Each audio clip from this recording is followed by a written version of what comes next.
What's up, family? Glad to be back here today on the 10% Happier Self-Care Journey. I am your host, Aaron Hill.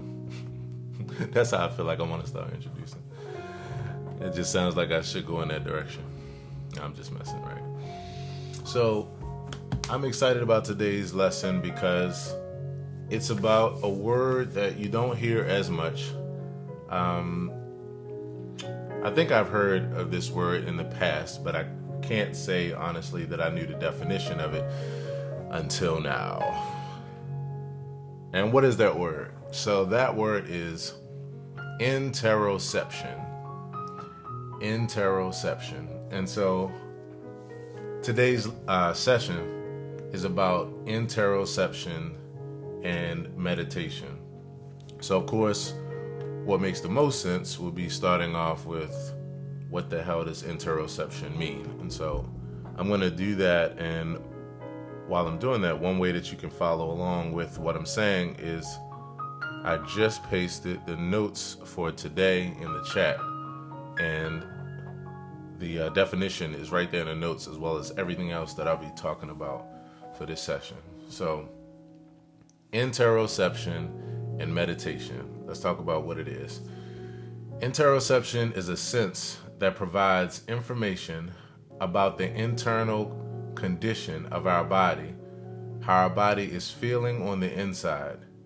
Interoception allows us to experience many body sensations, such as a growling stomach, dry mouth, tense muscles, or a racing heart. So it's a sense that provides information about the internal condition of our body. Hey Jan, hey Marianne, thank y'all so much. So I'll show you. So I don't know if you all saw it. Tell me if you saw it. Drop a line. So Jan and Marianne, drop a line and let me know if you saw this. The other day I put it on Facebook. I said, natural serendipity plus a bit of intention equals life. Natural serendipity plus a bit of intention equals life. And Jan and Marianne, you all just demonstrated that in a moment, in a particular way, because you're hanging out with me. Both of you all, your last names are Green, and you happen to be the first two people here. So thanks to my Green family for watching. Marianne, thanks so much. Rodney, I appreciate you, man. How are you doing? How's the family? Okay, so interoception is a sense that provides information about the internal condition of our body, how our body is feeling on the inside. So it's like self-awareness about self-awareness. It's like being aware. It's like being in your body, but then also being aware of your body at the same time. Hey, Teresa, thanks so much for hanging out. Okay, that's a more straightforward definition. This is the Wikipedia definition. And again, don't forget that you can read all of this in the notes. Okay. So the Wikipedia definition is a little bit more technical, has a bit more big words in it and that kind of stuff. Interoception is contemporarily defined as the sense of the internal state of the body. This can be both conscious and non-conscious. It encompasses the brain's process of integrating signals relayed from the body into specific sub-regions, like the brainstem, thalamus, insula, soma. This is a word I don't know how to pronounce. Somatosensory. Okay, this is what I'm gonna do while we're doing this. Let me act like I live in a Google world so that I can understand how to pronounce this word. And in anterior cingulate cortex. This is all the places where it's relayed to. These signals are relayed, allowing for a nuanced representation of the physiological state of the body. This is important for maintaining homeostatic conditions in the body and potentially aiding in self-awareness. What's up, Phil? Thanks for hanging out. Okay. So if you all didn't see it, I did, for my word a day, 2 days ago, I did interoception, where I talked about this in detail. If you get a chance, check it out. It's on my YouTube channel, aaronhilltv, or you can check it out here on Facebook. And I talked about how, when it says it encompasses the brain's process of integrating signals relayed from the body into specific subregions, and then it named those subregions, the analogy that came to mind, or the picture that came to mind, was like if you are at, say, a local store like a Walmart or a Target or something like that, right? You have the store, and then you go inside, you have the store, and you have the building and that kind of thing. So there's a macro. If you eventually get to like one of the back offices, you'll find someone like my son Jordan, who is a security officer and will be in a room with television screens that are all showing the building as well, but in a space that's, as small as like a little room. And it'll be the whole picture of the building and the different parts. And he or she will be able to watch and look at and see the macro of the building from this small place. And I relate that to what this is. It's almost like you have your body, and then you have these places in the brain where these signals are sent to these places to give your body a picture of your body. And so interoception is that security guard. Interoception is that ability to be in your body and also at the same time be aware of what's going on with your body. And it's funny even coming across this word now, because I thought about this analogy years ago when I was studying self-awareness through spirituality and those kind of things and the different philosophies. And I got to a point when I started studying New Thought,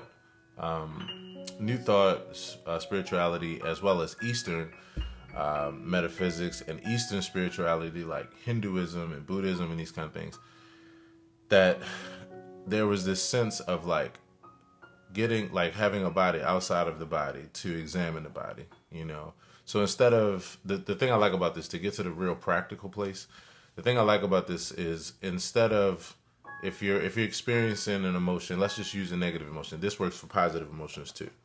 But let's just say you're experiencing an emotion of, say, like anger or frustration, right?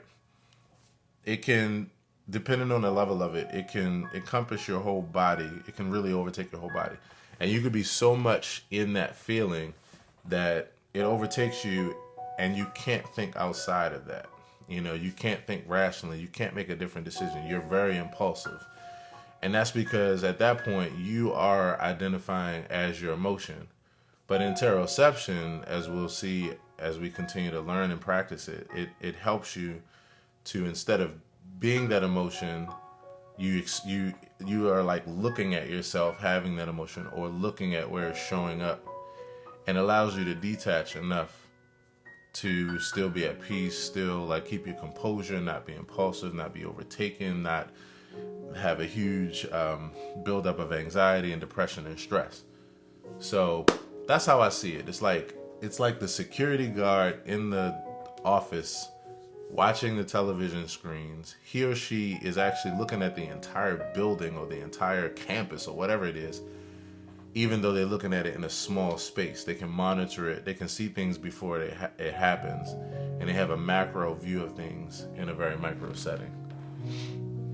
Okay, so one of the things that I'm going to practice today, and we're going to practice together, is there's a practice that's built around this kind of interoception thing to like help you to unpack it and identify it and start to, be in the midst of it. And we're going to use the phrases feel in, feel out, and feel rest. So this is just a little sidebar for those that are just kind of keeping up with my journey or haven't heard about this.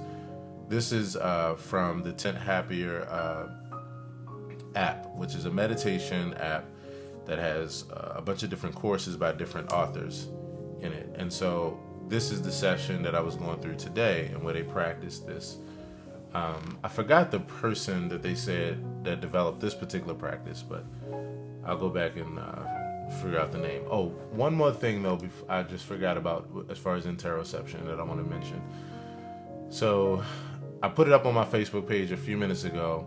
it's an article. I said that it's a great article on interoception in children. And I want to read just the first part of this, the definition that this author wrote, because I thought it was really good. So the name of it is Interoception and Sensory Processing Issues, What You Need to Know by Amanda Morin. And this is at a glance, like an overview. Interoception is a lesser known sense that helps you understand and feel what's going on inside your body. Kids who struggle with the interoceptive sense may have trouble knowing when they feel hungry, full, hot, cold, or thirsty. Having trouble with this sense can also make self-regulation a challenge. And the reason why I wanted to read that, of course, is because it applies to kids, and it's another way of really seeing like the importance of this skill. And what you realize is that many times, kids, because they're very impulsive, because they're really enamored and distracted and even triggered by any distractions, any bells, whistles, lights, sensations they feel with their body. Like it's very over dramatic because they are highly sensitive, and all of this stuff is new to them. It's very new. They're very young. They're exploring, they're learning. So when you think about children in that regard, it is of the utmost importance for them to develop, and for us as parents to help them to develop interoception at a deep level at a young age, because this is what helps them to quote unquote behave. And I did that because, for a couple reasons. Number one, to just put an umbrella statement on all the things that we mean when it comes to behaving, self-control, being able to communicate, being able to speak up, not acting out, or whatever we feel. I also did that because a lot of times we classify behavior that we see as negative or not beneficial as either unnatural, or like we just don't understand it, right? When the real deal is, it's normal, and I keep looking this way because there's a kid on the screen, and in fact, let me see if I can show you a quick picture of what I'm looking at. So I'm looking at this kid right here. I'm looking at her touch her leg. I'm thinking about what she might be thinking right now. She's outside on the playground. You can see in the background there's some other kids playing, and you see her rubbing her leg. So knowing kids, it's probably a lot of things going on in her mind right now. Number one, she's excited, more than likely, because she's playing, and she probably is, looking forward to getting back to playing or continuing to play. She's feeling something in her leg, right? But the playing thing is still in her mind because it continues. It never stops with the kid. But it's something on her leg. She's feeling it, it's probably warm outside. She's probably thinking about all the fun she's having or wants to have. Like, it's probably a million different things going on in her mind. And therefore, those million things can really affect her behavior, in ways that as parents and supervisors that we might laugh at, think is positive, appreciate, and in other ways where we might think that, we need to get control of her or help her, whatever it is.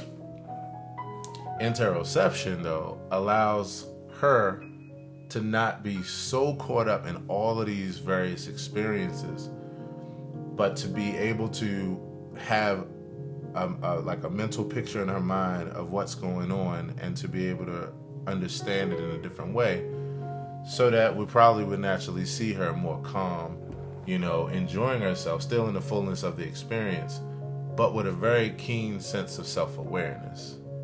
And that is what this is all about.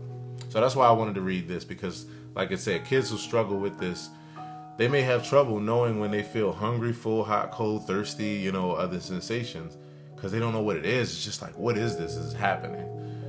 And having trouble with this sense can also make self-regulation a challenge. And I like that too, because when you are trying to settle a child down, again, if they're so caught up in the extrasensory, then they're just overwhelmed by it. It takes the cake, But if they can step out of themselves and see themselves, or if they can see themselves, they can see their experiences as their experiences and not who they are, it helps them to self-regulate. So, sorry for being so long-winded on that, but, I just really feel like this thing is deep and it's fun and it's so simple, but yet all of us need to focus on this. So feel in, feel out, feel rest. These are three phrases that we're going to use to be able to monitor what's going on in our body and to basically be that security guard, checking on the different locations to see what's going on. Being able to identify it without identifying with it. I think I might even put that up as a quote, because that's the deal. You want to identify it without identifying with it. So when you locate a feeling or emotion internally, and it's correlating manifestation in the body, when you feel that, when you locate that, you want to label it as feel in. That's what we're going to label it as, feel in. It's something that's going on internally. It has to do with our emotions. It has to do with things like, I'm triggered right now and I'm upset right now about something that happened earlier. I'm irritated by the fact that, and this was something that happened to me earlier, in fact, when I put it into practice. I wasn't irritated, but it caught my attention. In my house, there was a television being played, and it was a bit loud, and it was kind of disturbing my meditation, or at least I had to take note of it to realize, like, oh, that could disturb me, So the feeling that I got from that, and I also like to do this too, because I like people to know that this isn't just about negativity. To be honest, if you want to remain at a place of peace, you need to keep the overwhelming positive things and the overwhelming negative things in. You don't need to be like swayed by either one. You need to be like dead center, at peace, namaste, like all these places that we try to find as far as center, right? That's where you want to be. And it was interesting because about 5 to 7 years ago, I had a little daydream that when I was dealing with a lot of this stuff, and just learning about it and learning about myself, and I was like, wow, I'm a very, I tend to be a very even-keeled and at peace person. I also tend to be very nonchalant, and a lot of my friends say it's really funny. I can have some exciting news about myself, whether it be something financial or something as far as health. Like, I can have some exciting news and I'll speak about it like this, like, so yeah, I got that $1 million today, like, and that was pretty cool. Like, I'm pretty excited about that. Whereas though most people may be jumping up and down, like, that's just who I am. But I noticed like a positive quality about that over the years, and it really makes sense to me as far as this interoception interoception, because like I would always remain at this place of peace, even if there was something good or something bad to happen. And I noticed that it allowed me peace, like deeply in my life, because there is something with getting overwhelmingly overjoyed about something good. It's not that it's a bad thing. It's a great thing. You should always celebrate the goods in life. The problem is when you get to the point where you become so attached to it that you can't deal with the other side of the inevitable. That is life, which is that thing is temporary. At some point it will be gone. At some point it won't exist anymore. At some point you won't have it anymore. That things come and go, or that, or if you go through something of the opposite sort, like it's deeply devastating, because you became too attached actually to the positive part. And it's an interesting thing because we don't talk about that. We're so used to dealing with, don't let the negative get you down. You're too blessed to be stressed, don't let that, like, and that's like, it's a positive thing. We need that. But we don't talk as much about like not being overwhelmingly attached to the outstanding, amazing things too. And I think that's real important to talk about. So feel in. This is about feeling all the emotions in. When you're noticing a feeling generated by physical sensations like pain, discomfort, or temperatures like hot or cold, or external sounds, like how I experienced earlier, or smells, etc., label that as feel out. And that actually was what I labeled my experience as earlier. It was feel out. because these things were external. You're just noting. You're just like classifying everything that you experience, which allows you to detach from it and therefore have a different sense of peace and homeostasis around it, you know. And then when you're completely neutral and aren't being affected by any internal or external sensations and are at ease, label that feeling as feel rest. Noting and labeling our emotions decreases our stress response and is a form of emotion regulation visible in the brain, visible in that command center, that control center. And then this is the last part, and then we'll do a little bit of practice. Instead of saying, I am blank, I am frustrated, I am upset, I am mad, and again, we'll throw the good ones. I am happy, I am like ecstatic, I am anxious, you know, even because of a good thing. Instead of saying I am that, say I feel angry, I feel happy, I feel overwhelmed, I feel overjoyed. And then, or say this is the feeling of happiness, this is the feeling of. So instead of saying I am blank, saying I feel blank helps to disassociate oneself or to not identify as the emotion itself. Then, and this is something that I added on to it as I heard them speak about this, then follow this statement with identifying if and where it manifests in your body. You know, every feeling has a manifestation in the body. You know, you might feel a tingling, you might feel a pain, you might feel different things. So locating that, again, allows you to detach twice. You experience and understand the experience or the emotion, and instead of saying I am that, you say I feel that. And then you have that, and then you check on how it shows up in your body, and then you have those two things. And then that allows you to better deal with it. So that's interoception in a nutshell. Drop your thoughts. I didn't get a chance to, right now ask any questions. In fact, let me go back, read a few comments, and then we'll finish out. Thank you again, everybody, for hanging out. I really, really deeply appreciate you. Philip, appreciate it, man. So Philip says, per our conversation, we had a great gig the other day, today, and if you all want to check that out, look on my page for Saturday Trio with Will Spence and Phil Thomas. Phil says, per our conversation Saturday, you may want to consider getting a certification in counseling and be a musician/counselor. Phil, I deeply, deeply appreciate you for that, man.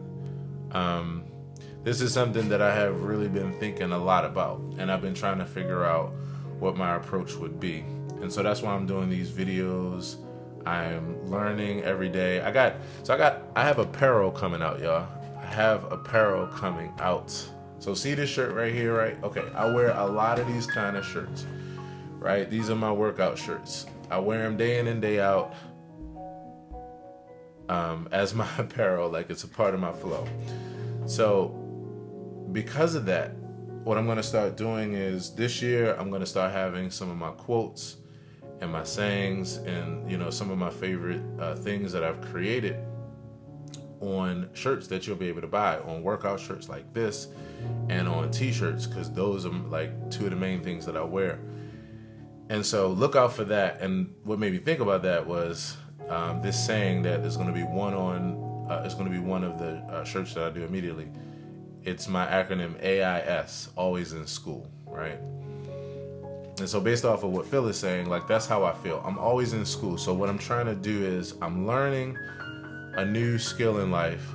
I'm applying it to my life, and I'm bringing it every day to the people in order to share and teach someone else and keep the process going.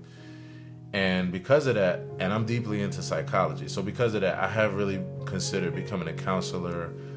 Someone talked to me about art therapy, which I had never heard of before.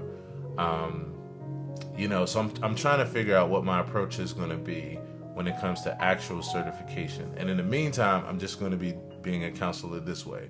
Just continue to share, continue to build my personal brand, where I'm creating educational resources every day, where I'm talking to people, helping people, and sharing.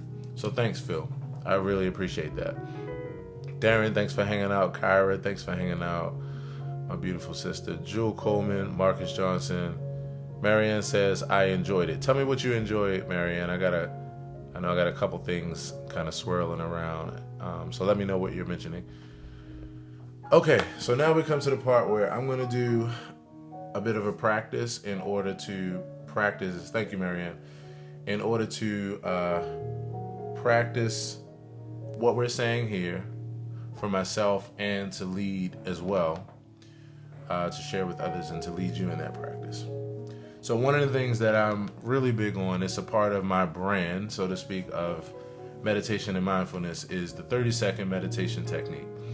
And all that is 3 deep breaths and 10 seconds of mindfulness. Just being in that place, that non-judgmental place of your experience or of others, and just taking it in. Being with what you feel. Hey, Eunice, thanks for hanging out. So that is where we're going with this. Now, you can do this practice at any given time, any place. Like Janet Jackson says, I don't care who's around. It's one of my favorite tunes, by the way. You can do this anytime, any place. I don't care who's around. And I say that because my goal is to get everybody into meditation by showing that it's fully accessible, because you don't have to have the perfect environment, with the perfect Aaron Hill music behind you. Like this song, Breath of Life, shameless plug. You can get Breath of Life on, Spotify, Apple Music, the whole nine, or my website, aaronhilltv.com. I hope you enjoy it too, by the way. But you don't have to have music. You don't have to have lighting and candles. You don't have to sit in lotus positions with your fingers. Like, all that is beautiful, and all that is icing on the cake. What all of us need and to understand is that meditation can be done at any given time. And I'm a person who, in 2014 or so, I started practicing seated meditation and this kind of like approach. But prior to then, my meditation, I knew I was meditating, I just didn't know how to explain it. Like, I was always meditating. I stayed in a state of meditation because I was always reflecting. I was always being mindful and non-judgmental. I was always separating from myself from my experience and using interoception. Like, I was always doing that. The one thing I wasn't doing, which we're getting ready to do, was I wasn't breathing deeply. But like, that's what I want people to know. All you need is 30 seconds, and you can do this anywhere. So right where you are, you can close your eyes if you are able to, if you want to, and if not, don't. We're just going to take 3 deep breaths and then do 10 seconds of mindfulness and do a little practice with this feel in, feel out. So I'm going to get comfortable. And so right now, we just want to take a moment to settle in and just be with something that's so simple, so vital, yet many times so often overlooked. And that's just a deep breath. And breathing deeply has so many benefits for us.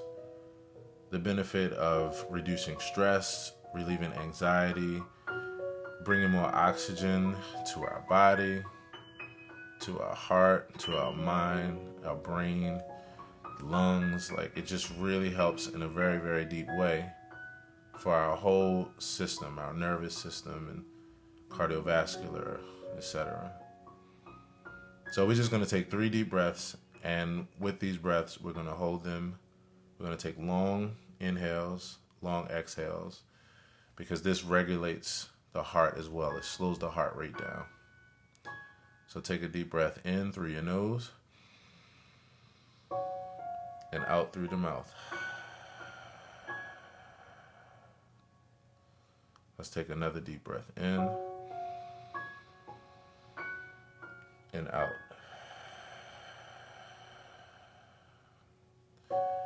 And one more final deep breath in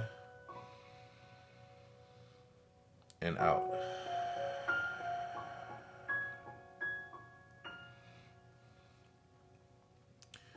As we continue with this practice, you can continue to take deep inhales and exhales, or you can just go back to the normal pace of your breathing.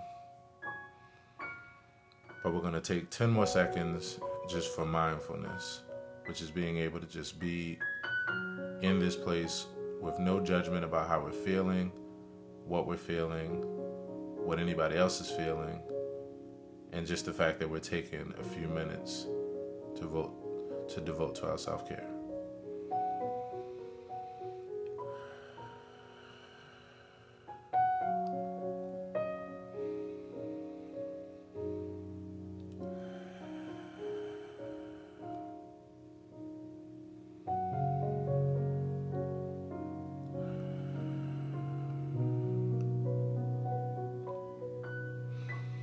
So during this few minutes of practice, we're just going to monitor the things that we sense and the things that we feel on 3 different levels.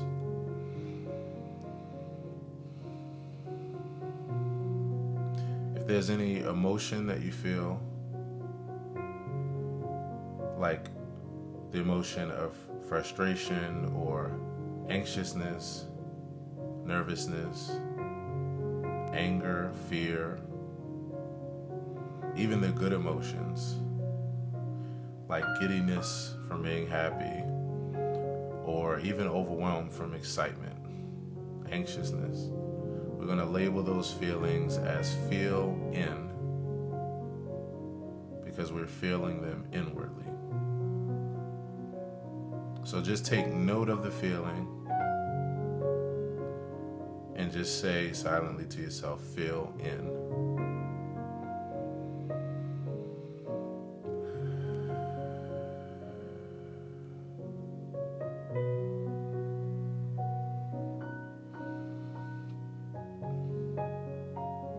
If there's any feelings or sensations that you experience that come from your outward experience, they come from the senses, like touch or smell, hearing, we're going to label these as feel out. If there's any distraction, like external noises, if there's any pain or discomfort in your body, if there's excitement that you're feeling as goosebumps or, anything like that. If the temperature is warm or hot or cold, anything that you feel that has to do with your external 5 senses, we're going to label that as feel out.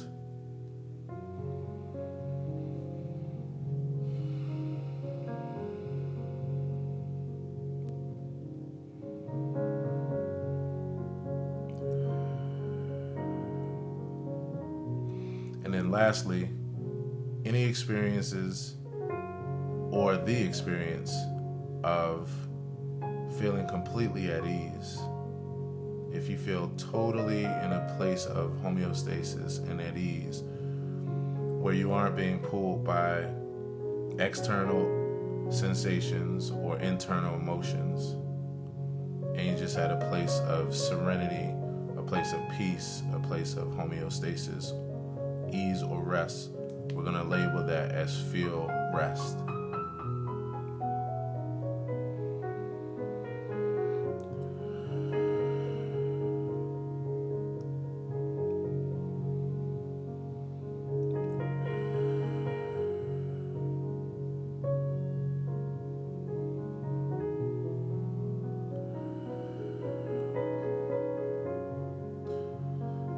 So as you go throughout your experience, the daily ins and outs of your experiences, all the sensations, all the distractions, all the things that really have your mood swinging and have your mind constantly occupied with different things.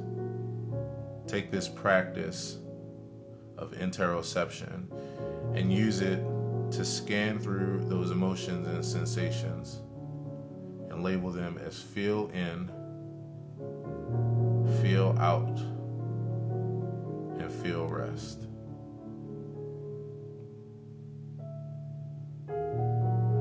And And so we're just going to close out this practice by taking 3 deep breaths. So take a deep breath in and out. Take a deep breath in and out. And one more final deep breath in and out.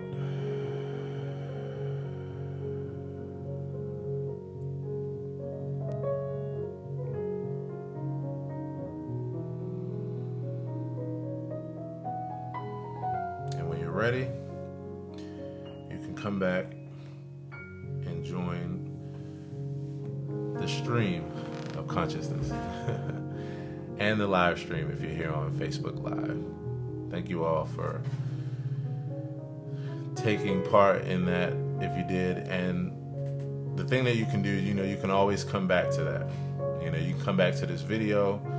I'm going to actually do all these practices as guided meditations and music in these presentations where you can download on Spotify and Apple Music and whatever streaming service of your choice, or whatever streaming service that you use.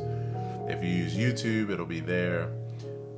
So know that these are all going to be congregating in those different places.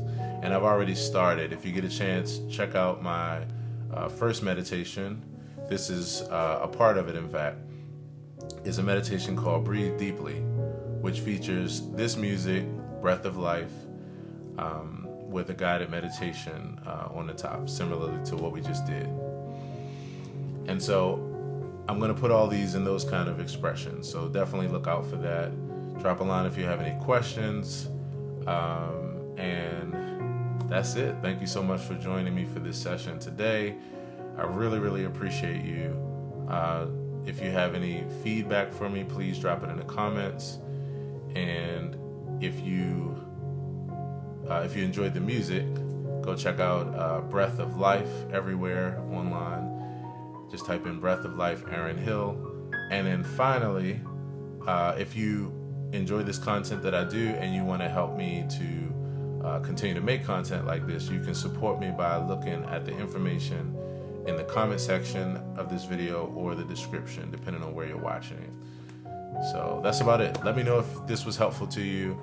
And as always, peace and be well. Take care.